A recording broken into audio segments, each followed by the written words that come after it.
Well, good morning, guys, and welcome to the show. Fernando. Welcome to the show, guys.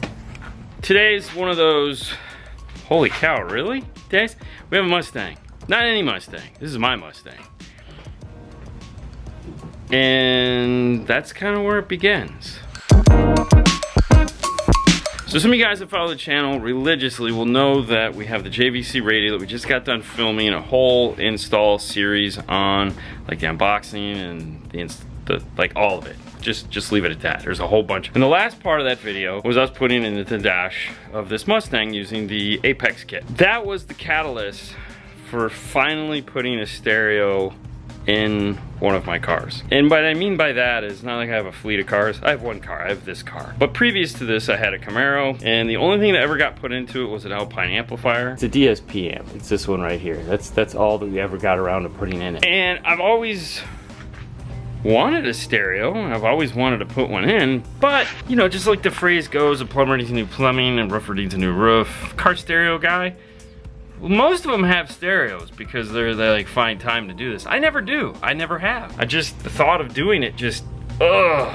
The schedule worked out so that we actually have some time to work on it. And so here we are, putting the rest of the stereo in. We have a bunch of stuff that we're gonna put in. So years ago, when the thought of actually like, I'm gonna put a stereo in my car, it was right after I bought it, and I had that new car, like, yes, we're gonna finally do this. It has a 3-way set. I have a bunch of speakers, I have a bunch of amps. We're like, yeah, cool. That was back in like 2021? Like, first part of the year, like right before, or right before COVID just went off the rails. Maybe, no, 2020. Anyways, it was a long time ago. All right, COVID went crazy, and I just looked for any excuse to not put a stereo in this. Well, excuses are over, because there's some products that have come out that I really want to put into it. Like, it makes a lot of sense. The other thing was, it's like, oh, the thought of doing it, right? Because you're doing it for yourself, which is really weird. Now, thankfully, Fernando's over there.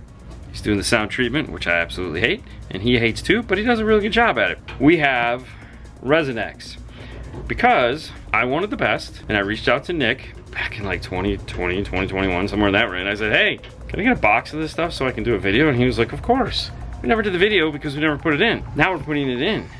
And as you can see, it's beautiful, shiny silver stuff. Fernando puts in tons of this stuff. So we're gonna ask him, now that we have the driver's door done, what he thinks about it. How are we gonna rate this stuff? This is stupid. Nick's like, what? What? No, dude, I really like the squares. It's fantastic. CLDs, I think that's what he calls. Sure. CDL, CLD. CLD, yeah.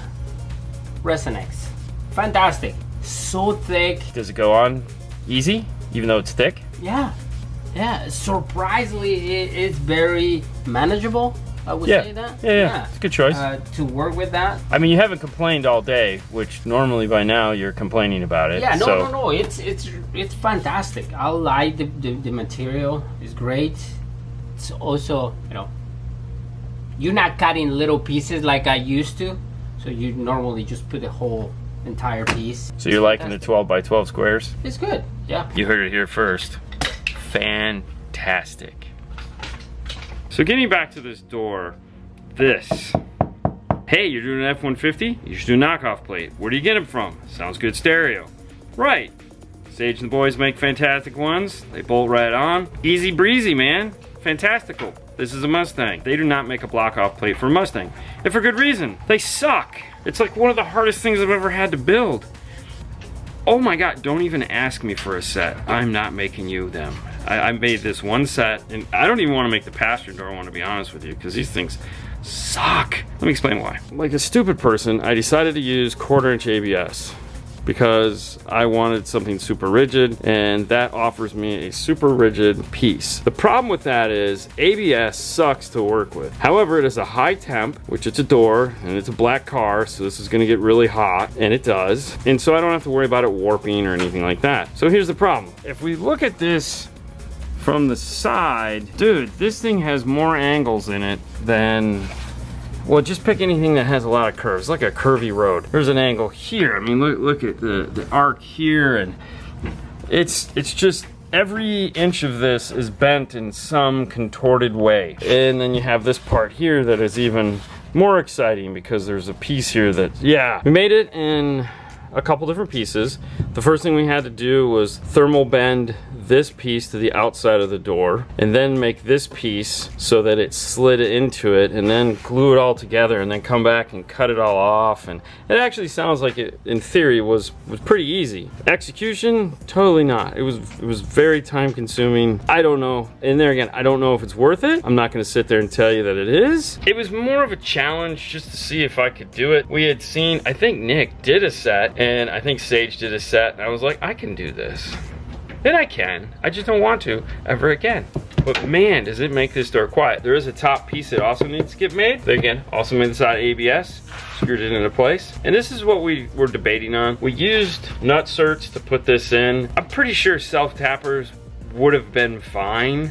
You know, just extra. Bunch of nutserts holding this piece in. Foam on the back so that it sticks to the door. So right now, still the factory. But as the video progresses, we'll talk about the speakers and the brackets we're gonna make for them. For those of you out there going, well, how did you do this? What was the process? Let's take a look at that.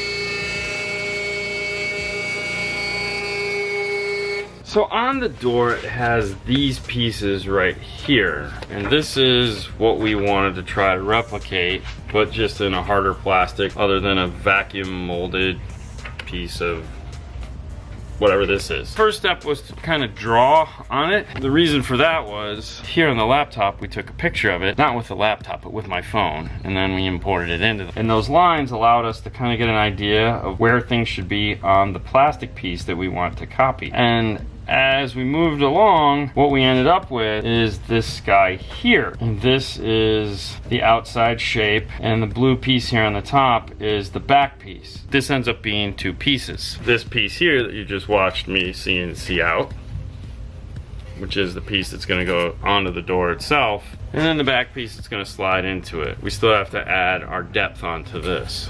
Now once we have that, we can export that into easel, which is the software that the tool uses. Set up the whole, you know, thingy that you, yeah, and it's gonna spit it out for us. Those two pieces done, that leaves only one piece left, and that's like the door panel itself.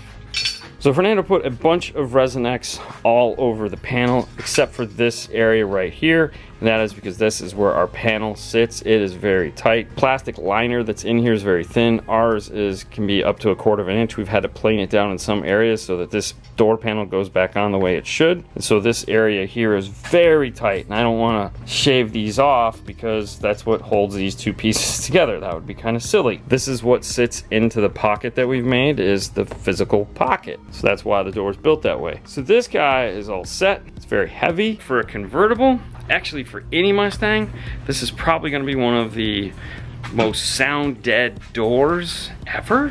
Holy cow. I mean, this thing is a tank now, but there's no top, so it's going to seem kind of silly, but that's okay. Door closes like a champ now. Before it sounded like a tin can, like a Toyota. You know, now it feels bulletproof. So we have a great foundation for the mid-bass that are going to the door.